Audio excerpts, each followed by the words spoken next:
Olá, queridos irmãos, sejam todos bem-vindos a mais um estudo do livro Céu e o Inferno. Estamos na segunda parte, capítulo 7, Espíritos Endurecidos. E vamos dar continuidade ao estudo do caso do espírito Lapon-Merry. Vimos semana passada que o castigo desse espírito é ficar envolto por uma luz. E essa luz tem o intuito de fazê-lo acordar para as verdades, porque ele ainda é um espírito muito orgulhoso. Essa luz é para que ele possa enxergar os espíritos que ele prejudicou, e assim de modo a despertar nele o arrependimento, o desejo de reparação, para que ele possa poder ser mais ajudado ainda pelo Criador. Vamos dar continuidade então a esse estudo hoje com duas mensagens de espíritos superiores que estavam presentes na reunião lá em Paris naquela época. Vamos lá. Segunda mensagem. Precipitar um homem nas trevas ou em ondas de luz não dará o mesmo resultado? Num como noutro caso, esse homem nada vê do que o cerca e se habituará mais facilmente à sombra do que à monótona claridade elétrica na qual pode estar submerso. O espírito manifestado na última sessão exprime bem a verdade quando diz: "Ó, eu saberei libertar-me dessa odiosa luz." De fato, essa luz é tanto mais terrível, horrorosa, quanto ela o penetra completamente e lhe devasta os pensamentos mais recônditos. Aí está uma das circunstâncias mais rudes de tal castigo espiritual. O espírito encontra-se, por assim dizer, na casa de vidro perdida por Sócrates.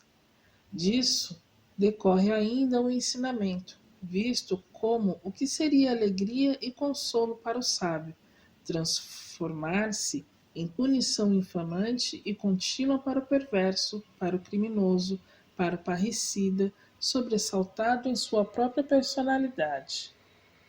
Meus filhos, calculai o sofrimento, o terror dos hipócritas, que se compraziam em toda uma existência sinistra a planejar os mais hediondos crimes no seu foro íntimo, quais feras refugiadas no seu antro, e que hoje, expulsas desse covil íntimo, não se podem furtar à investigação de seus pares. Todos os pensamentos se lhe estampam na fronte. Sim, e além de tudo, nenhum repouso, nada de asilo. Todo pensamento mau, e Deus sabe se a sua alma o exprime, se lhe trai por fora e por dentro, como impelido por choque elétrico irresistível. Procura esquivar-se a multidão e a luz odiosa o devassa continuamente. Quer fugir e desanda numa carreira infrene desesperada, através dos espaços incomensuráveis, e por toda a parte a luz, olhares que o observam, e corre e voa novamente em busca da sombra, em busca da noite, e sombra e noite não mais existem para ele. Chama pela morte, mas a morte é sem sentido, e o infeliz foge sempre, a caminho da loucura espiritual, castigo tremendo, dor horrível, a debater-se consigo para se desembaraçar de si mesmo, porque tal é a lei suprema para além da terra, isto é, o culpado busca por si mesmo o seu mais inexorável castigo. Quanto tempo durará esse estado? Até o momento em que a vontade, por fim vencida, se curve constrangida pelo remorso, humilhada à fronte altiva ante os espíritos de justiça e ante as suas vítimas apaziguadas. Notai a lógica profunda das leis imutáveis. Com isso, o espírito realizará o que escrevia nessa altaneira comunicação tão clara, tão lúcida, tão desconsoladoramente egoística. Comunicação que vos deu na sexta-feira passada, redigindo-a por um ato da sua própria vontade. Assinado Erasto. Mensagem 3. A justiça humana não faz distinção de individualidades quanto aos seres que castiga. A mesma pena atinge o paciente sem distinção de sexo ou educação. De modo diverso, procede a justiça divina, cujas punições correspondem ao grau de progresso dos seres aos quais elas são infligidas.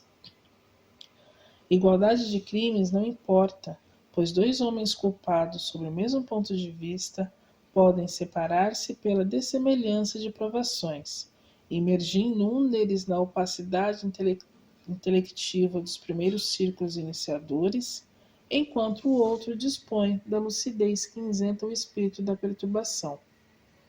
E nesse caso, não são mais as trevas a puni-lo, mas a agudeza da luz espiritual que vara a inteligência terrena e lhe faz sentir as dores de uma chaga viva.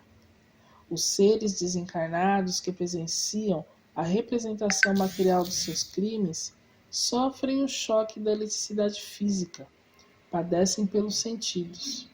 E aqueles que pelo espírito estejam desmaterializados sofrem uma dor muito superior que lhes aniquila, por assim dizer, em seus amargores, a lembrança dos fatos, deixando subsistir a noção de suas respectivas causas.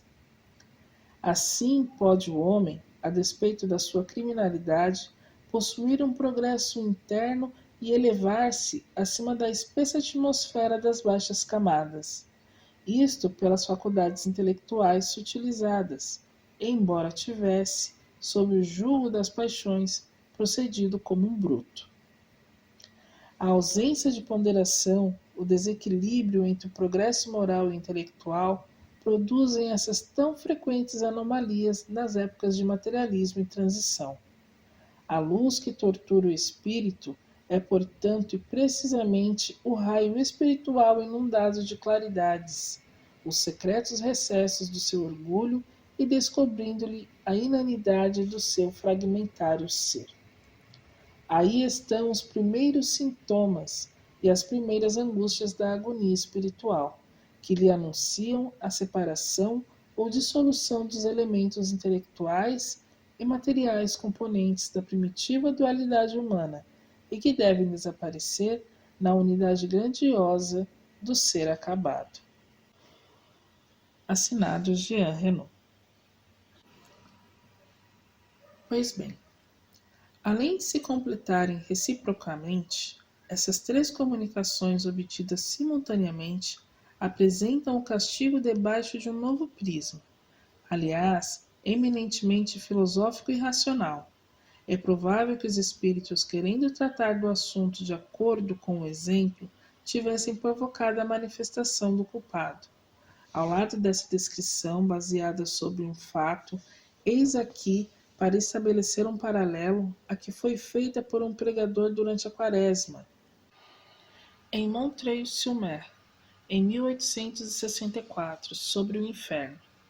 O fogo do inferno é milhões de vezes mais intenso que o da terra, e se acaso um dos corpos que lá se queimam sem se consumirem fosse lançado ao planeta, empestá-lo-ia de um a outro extremo. O inferno é vasta e sombria caverna, eriçada de agudas pontas de lâminas de espadas aceradas, de lâminas de navalhas afiadíssimas, nas quais são precipitadas as almas dos condenados. Isso está na Revista Espírita, de julho de 1864. Pois bem, meus irmãos, sobre a segunda mensagem do Espírito de Erasto, que tem umas palavras um pouco mais complicadas, mas a gente pode se entender por aquela mensagem em que é como comparar esta luz que esse Espírito diz, que ele chama ela de odiosa, com a nudez do caráter dele, porque ela expõe a verdadeira face do Espírito, né? Expõe realmente o que ele é. E por isso não é possível mais a ele ocultar os seus pensamentos, esconder os seus pensamentos, nem as suas intenções. Todos percebem como ele realmente é, sem a possibilidade dele se esconder por onde quer que ele vá, para onde quer que ele fuja.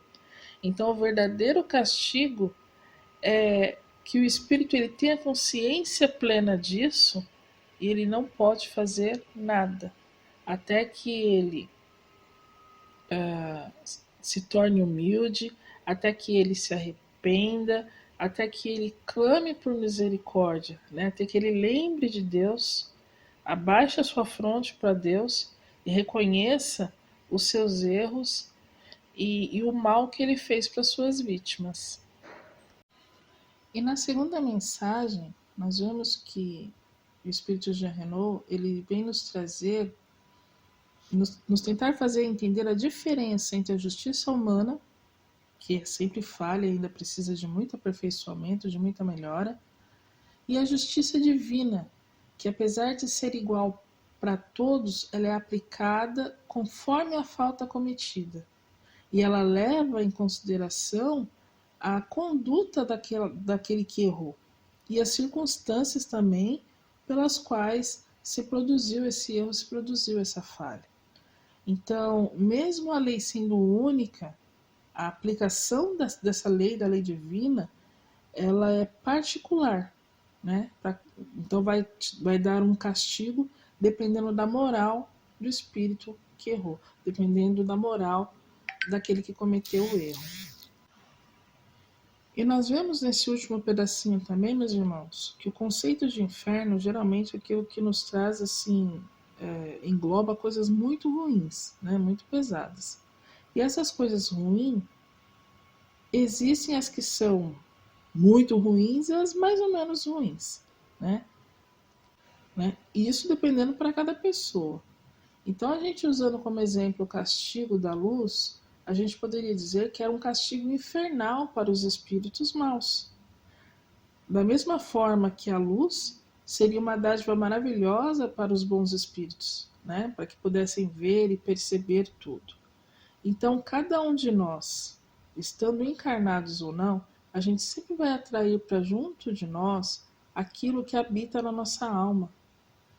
Então, nós vivemos do que está cheio o nosso coração.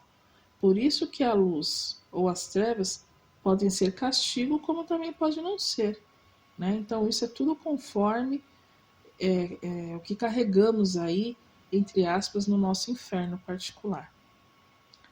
Então, meus irmãos, que possamos correr atrás do prejuízo, que possamos nos dedicar ao bem, ao amor, para que a gente possa, né, evitar essas situações mais penosas lá na frente e para que a gente possa alcançar de uma vez por todas a felicidade. Que Jesus abençoe a todos. Até o próximo estudo.